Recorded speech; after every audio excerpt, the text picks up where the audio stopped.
Welcome to another video where I'm going to be discussing sovereigns, which are gold sovereigns are the talk of the town at the moment in the industry. So I want to discuss what is going on with gold sovereign premiums because we are just seeing a bit of a crazy market at the moment. And for some months, I was scratching my head as to thinking what is going on. I thought there was a what we call a bubble in the premiums, and I've come up with some conclusions which I'm going to discuss in this presentation. But first of all, let's have a bit of a background. So at the moment, and I checked this tonight, and it's a Saturday night. I'm filming this. Market is closed. The gold market's closed, and I'm looking at the bullion dealers in the UK, and I'm obviously some have got a reputation for being expensive. Some are a lot more competitive, and the competitive ones, I'm looking at their standard best value sovereigns, gold sovereigns, and they're charging about a 7.7% premium, around 7%, 8%. It varies within a very tight range, but it's around 7% premiums. And it was only just over a year ago, maybe a little bit longer than a year ago. I was picking sovereigns up for 2% above spot. I actually managed to buy it in bulk at spot, and now the premiums are 7%. And the reason why this is so interesting to me is because sovereigns, gold sovereigns, and I'm talking about just full sovereigns, the 7.98 grams, 22 karat gold coins, they are available all the time. They are not rare coins. They were mass produced, they're historic, they're available. There are some very rare ones, especially in good condition. I'm not discussing them on the video. When I talk about or refer to sovereigns, I'm just talking about the standard bullion sovereigns. These are not rare. So why is the premium of coins that I could wake up tomorrow and I could be like, do you know what, I'm going to buy 20 gold sovereigns, and I would find sellers. It's not hard. But why for coins that available is the premium nearly 8%? And I know some people say, oh yeah, but there's the physical premium and there's the spot price, and obviously there's a markup. But that's always been the case, that you can normally you have to pay a premium over the gold spot price to get your coin. And it's not a case of questioning the premium. I'm talking about how much the premium has moved above spot, even as spot's gone up. And the gold sovereign market itself was so let's just take a step back and talk about the wider market. So about let's say the end of Q1 2022, the coin market for gold coins was in a bit of a boom. It was I was buying coins, sitting on them for 2 3 months, and then I was making, I don't know, £20 a coin. When you're doing that with quite a few coins a week, it's a couple of £100. And it was quite easy to flip coins. Buy it, sit on it for a while, you'll find a seller, and mark your coin up and make a profit. There was a lot of activity, a lot of churn, a lot of trading. Then we had the invasion of Ukraine. Gold prices went up, and there was still a lot of activity. But shortly thereafter, there was the energy price crisis, where energy bills and prices were in the news a lot.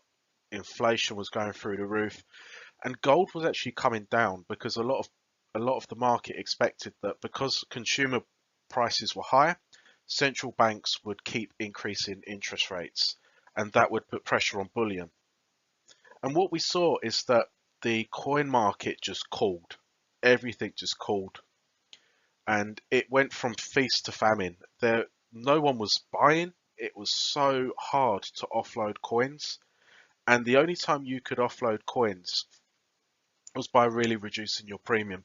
If you were in like semi-numismatic, uh, if you had coins that were like semi-numismatic or numismatic coins, it was quite hard to find buyers. The only things that were moving were things that were trading very close to their intrinsic value.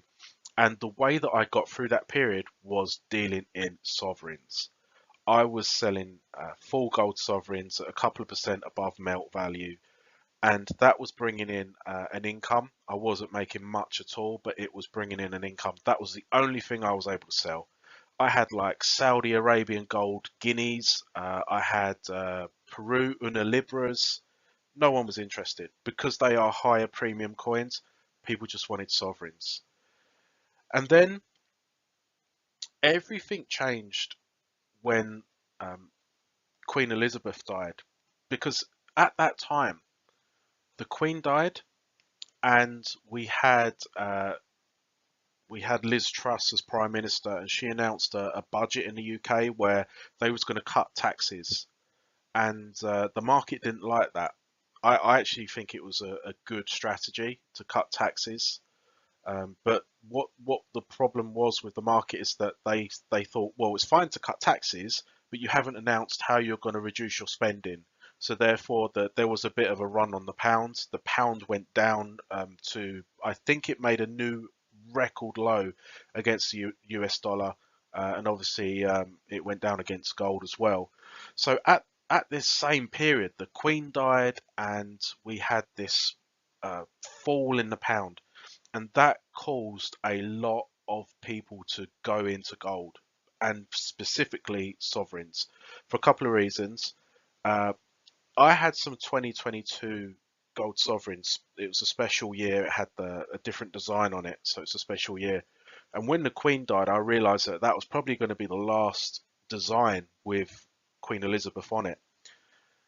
And demand for the 2022 sovereigns was as she died, it did increase. But what shocked me, it was the Gillick design. And I didn't see that coming. The Gillick design was the first design with Queen Elizabeth on it. So she's not crowned. She looks very young and youthful, a ribbon in her hair. And it's called the Gillick design. The premium on Gillick sovereigns just shot up through the roof. And I'm filming this in March 2023. And Gillick sovereigns, the premiums are still high. And I just want to talk about a couple of things now. Ornum is a precious metal bullion company based in central London. The company is known for sourcing very rare gold coins as well as their precious metal market reports, which are published on their website each week. Download the latest market report for free by visiting the Ornum website today. So with sovereigns, they are the capital gain tax free in the UK, but this is nothing necessarily new. The reason why I think that sovereigns have become a bit more popular in the last year is because the UK government has announced that I'm not a tax expert, but as I understand it, you can make a £10,000 profit per year before you have to pay tax on your assets, right?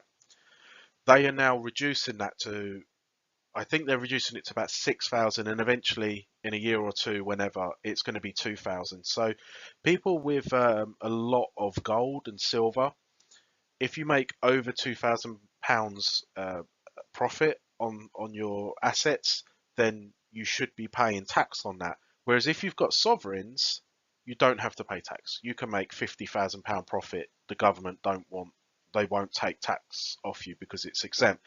And I think bringing down the threshold has made people think, I'm going to buy sovereigns. So I think that this is part of the reason why demand has increased. And obviously with increased demand, that's one of the reasons why premium has gone up on gold sovereigns. The other thing that's becoming more and more evident, and I filmed this, and this is a couple of weeks or months even of really trying to analyze the sovereign market, watching what's going on in the market, and think, why are people paying this premium? I thought the premium would go up and it'd be like a bubble. You know, everyone's jumping in at the top and they all want sovereigns, and then the premiums are slashed and everyone's out of the money on their positions, but the premiums are still high nearly a year later. So gold sovereigns, the full sovereigns, I think are at a sweet spot when it comes to pricing point. Now I can pick up a gold sovereign for it's about 385 pounds. Melt value is about 360 quid at the moment.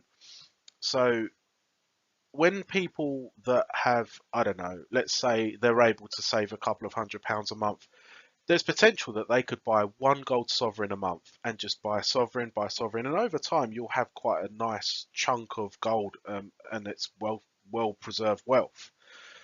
So that is a good way to incrementally uh, buy gold and build a position in gold. And I think that this is another reason why gold sovereigns are becoming ever more important, because as the gold price goes up, it starts to price out people. Because if I buy I mean, the price of gold per ounce in sterling is, I think it's £1,530 at the moment, or £35. So to buy a 1 ounce gold Britannia Brit, you're probably looking at £1,550. Not a lot of people have got that, and it's easy. It's just it's a sweet spot when it comes to how much people can save per month. Maybe some people can save like 350, 340, 380 quid a month. That means they can buy a gold sovereign. If they save 380 quid a month, they can't buy, if they want a gold Britannia, 1 ounce Britannia, they might have to go without buying any gold for 2, 3 months until they've got enough money to actually buy that Britannia, maybe 3, 4 months, depending exactly how much they can save. So I think a lot of people would rather just buy a sovereign each month rather than waiting 3 or 4 months for a Brit, because at the end of the day, if you wait 3 months and the gold price goes up, then you're waiting even longer, you know. And I think that what this has done is that as there's been an increase in overall gold demand, it's not just been a broad demand for all sorts of bullion like bars and 1 ounce coins and things like that, Krugerrands and Brits and Maples. I think that a lot of this demand has been channeled into a specific niche of the coin market, and that is gold sovereigns. So I think that we're seeing an increase in demand for gold as a physical investment, because I think people are very aware of what's happened. Uh, the Turkish lira, the Egyptian pounds, the Venezuelan bolivar, they've all been absolutely hammered over the last year or two on the against the US dollar and against other on the financial the foreign exchange markets. So I think people have got an eye on that, but they've also got an eye on the fact that inflation's going up, and we think that gold is going to go up. So a lot of this increased demand is going through to one asset, and that is a gold sovereign. So I think, just to close out, premiums go through cycles. As I say, there was a time about a year and a half ago, I was I was able to buy sovereigns quite close to spot. Now you're looking at about 8% markup, but there's not much you can do. If you want to buy gold sovereigns, you have to buy you're a price taker, and you're a price taker when you're a seller and a buyer. If um if the premium's high and you want gold sovereigns, you've got to pay that premium. The only thing I would say, I've not bought gold sovereigns for a while, because I just don't. I'm not convinced that the premium is going to stay as high as what it is. I think it will remain elevated. I don't think that I'll be picking up gold sovereigns for spot anytime soon, or even spot plus 1%. But I'm not sure nearly 8% premium is like fair value. And I've been looking at other markets, and I'll give you a classic example. I picked up an Austrian gold 20 Corona coin for spot plus post. And the reason why I believe I got that is because everyone is so focused on sovereigns. So when other coins become available, they're just not getting bought up. And I bought a 1 ounce gold maple, very close to spot. I'm getting 1 ounce gold Britannias, maybe 1% above spot.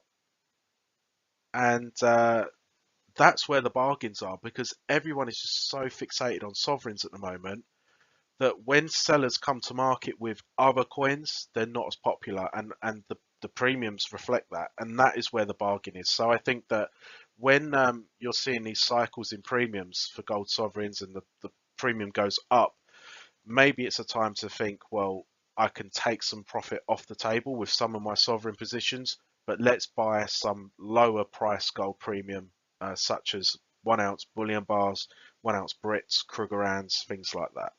So I hope that you've enjoyed this presentation, and subscribe because I post these sorts of videos every couple of weeks.